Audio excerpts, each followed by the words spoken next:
Здравейте, приятели! Аз съм доктор Янко Янакиев. Добре дошли на канала Енергийния преход, геополитика и енергийна дипломация. Продължаваме нашата задочна дискусия по проблематиката на монографията Енергийния преход, геополитика и енергийна дипломация. Благодаря за отправените от вас въпроси, отзиви, пожелания и препоръки. Темата, която е обект на нашето внимание в епизод 17 на аналитични обзори и коментари, е посветена на глобалния енергиен преход и борбата за технологично лидерство между Съединените американски щати и Китай.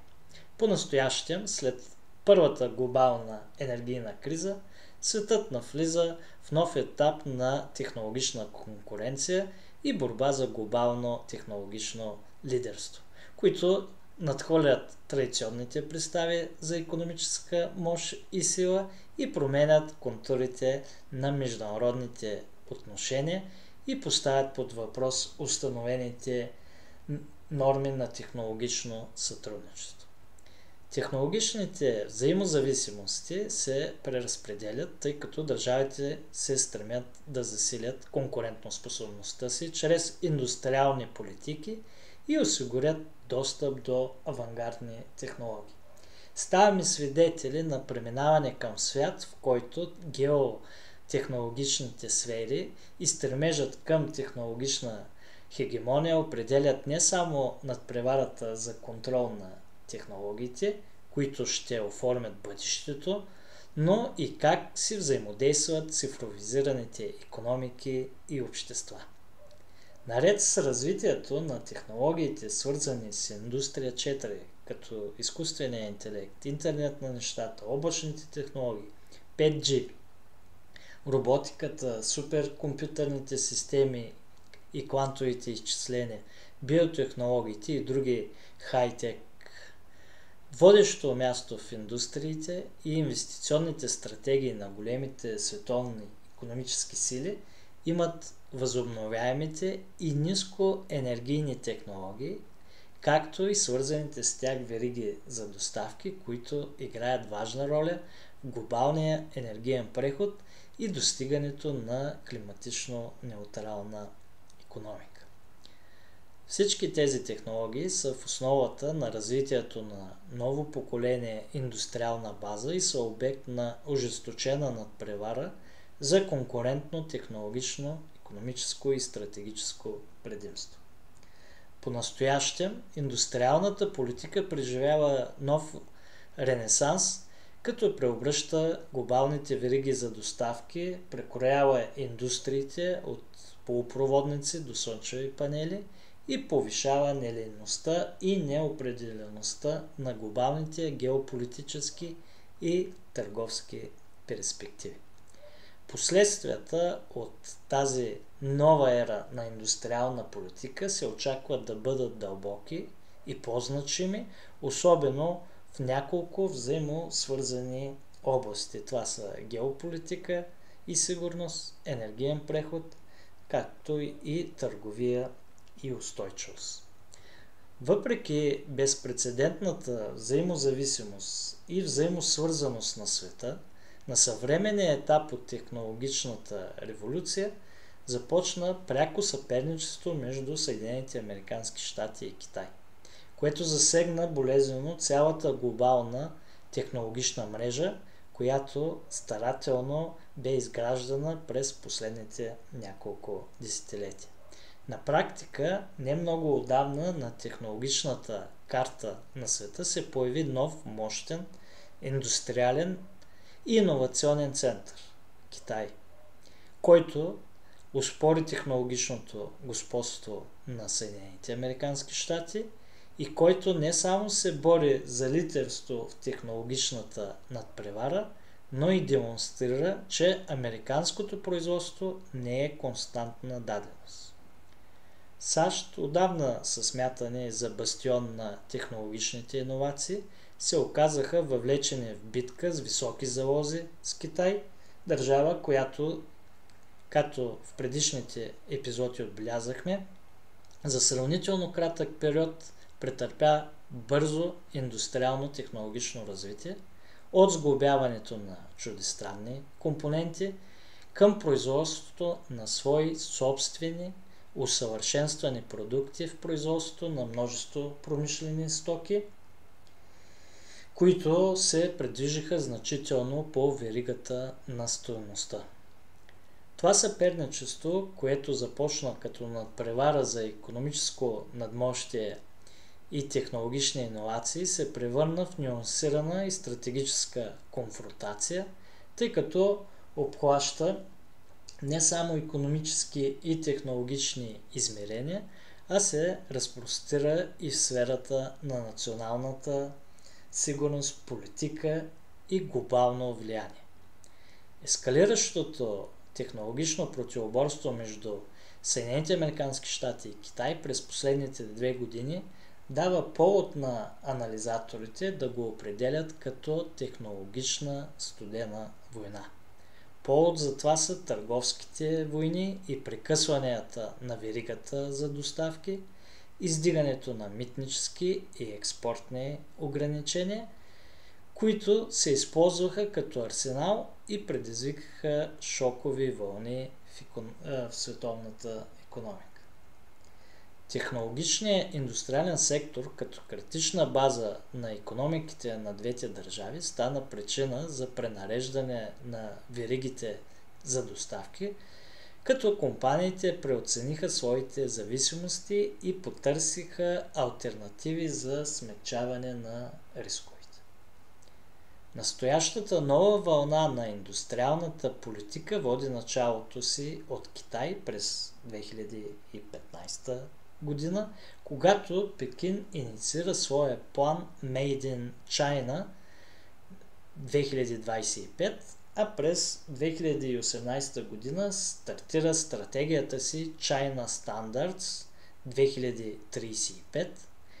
Две програми, които включват широк набор от политически мерки, които са фокусирани върху новите технологични производства, чистата енергия и цифровата икономика. Тези програми са съсредоточени около големи преки държавни инвестиции и са силно мотивирани за развитие на стратегическата и технологична автономия на Китай.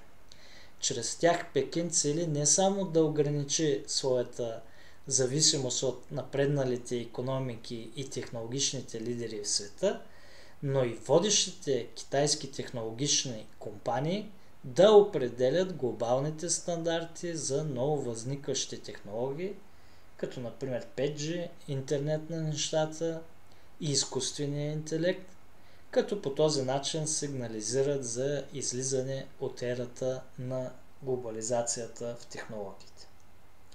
С преследването на целите на тези програми, Китай увеличи влиянието си чрез големи държавни инвестиции, протекционистични политики, все по-интегриран вътрешен пазар и, разбира се, ниски разходи за труд.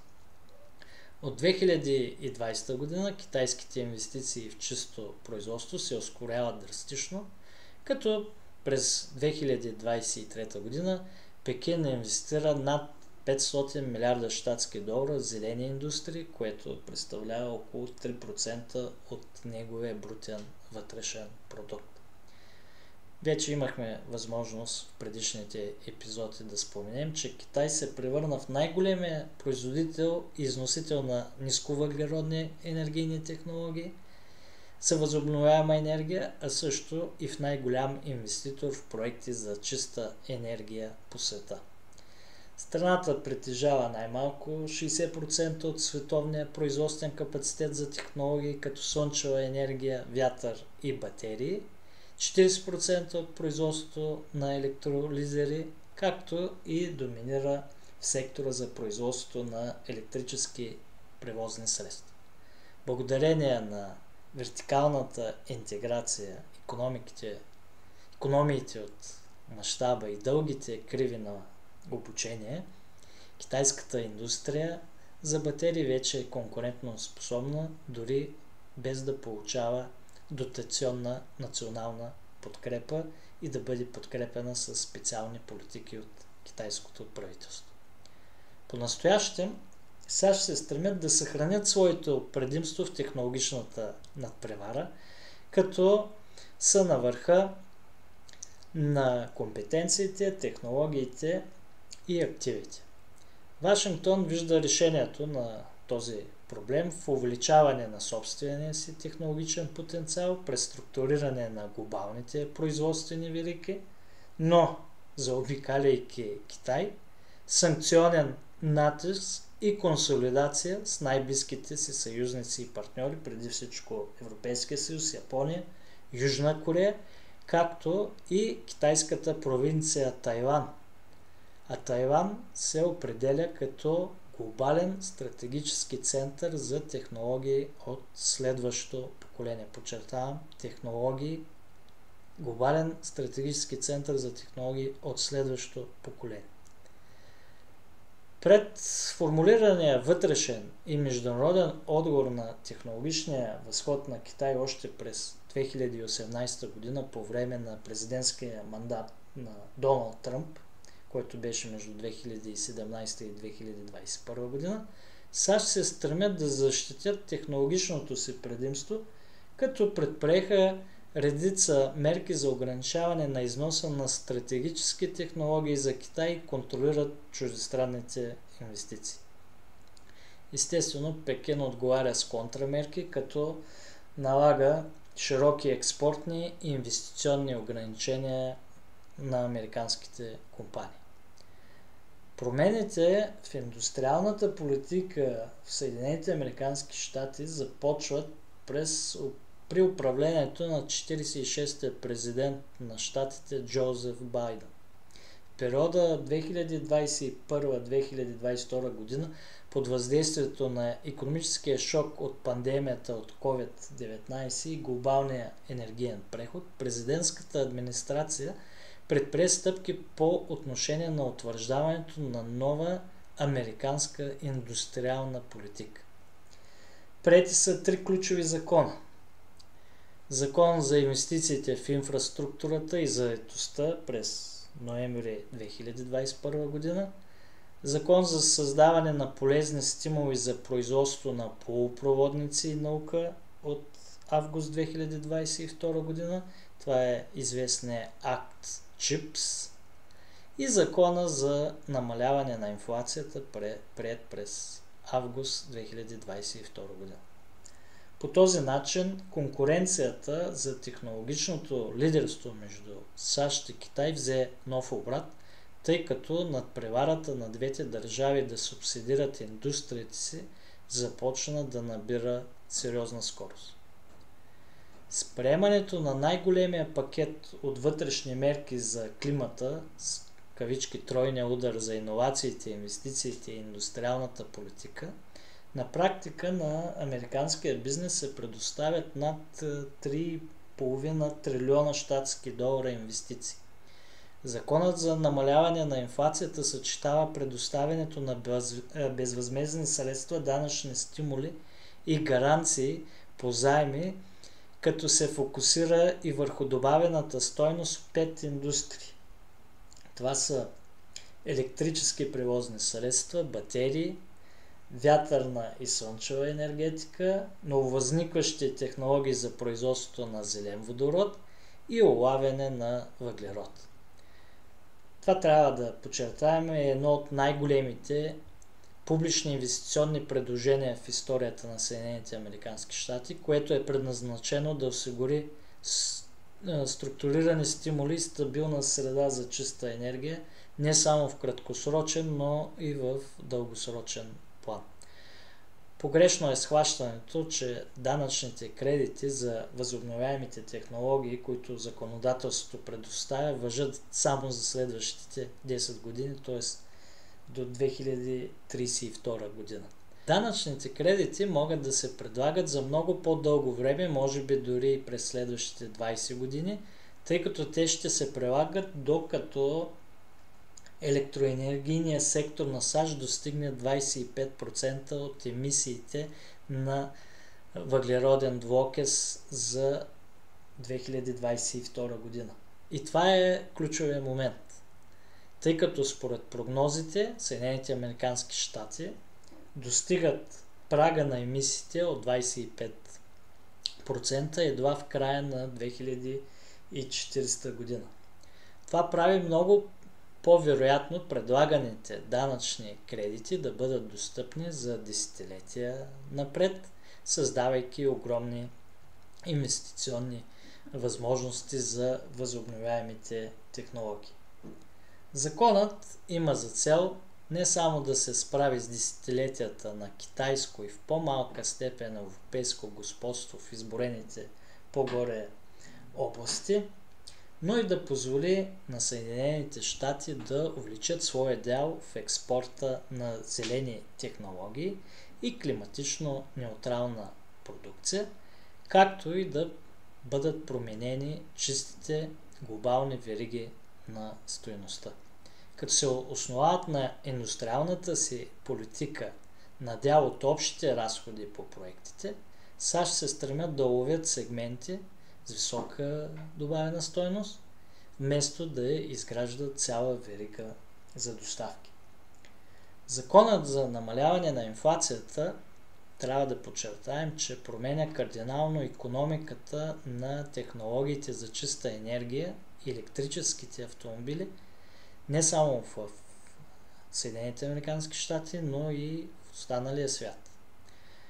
Този закон въведе индустриалната политика на Съединените щати в нова ера, философията на която се основава на прехода на икономиката на САЩ от изкопаемите горива към използване на нисковъглеродни енергийни технологии, енергиен микс с по-малко емисии и, разбира се, модернизирана електроенергийна система. В заключение от казаното по-горе могат да се направят няколко извода.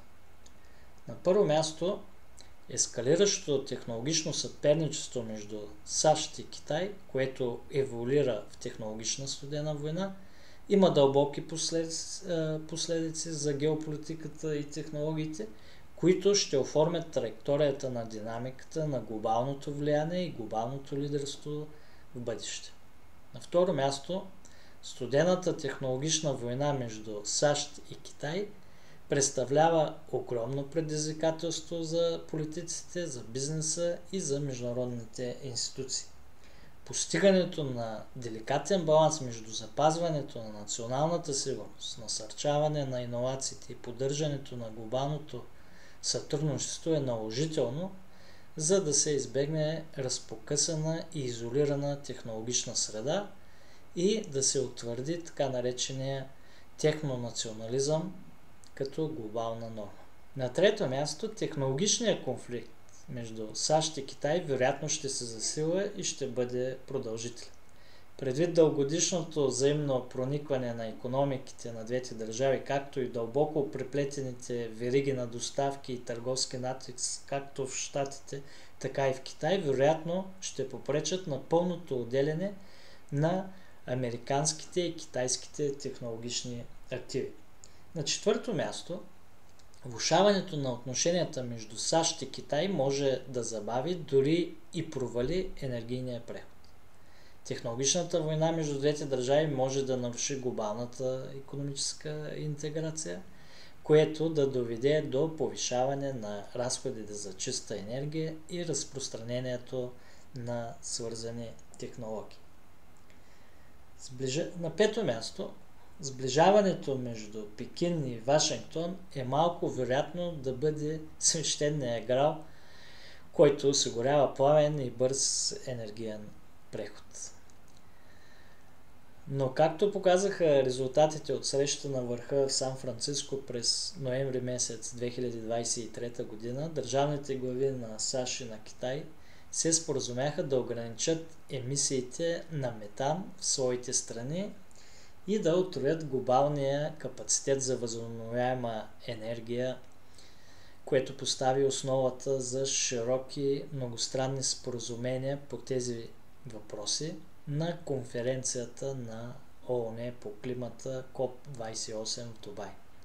По този начин действията в областта на климата, които се провеждат в контекста на конкуренцията на великите сили често могат да бъдат ефективни и важни за човечеството области на сътрудничество. Трябва да се подчертае също, че независимо след години на влошаване на отношенията, по време на срещата в Сан-Франциско, обсъждайки проблемите на глобалния енергиен преход и измененията на климата, Пекин и Вашингтон откриха нови канали за комуникация и направления за сътрудничество. С това завършваме днешния епизод. Благодаря на всички наши зрители, че се присъединихте към нас. Следващия епизод на аналитични обзори и коментари ще продължим с отговор на ваши въпроси относно глобалния енергиен преход и предизвикателствата пред Индия. Благодаря отново, че ни гледахте. Ще се видим скоро.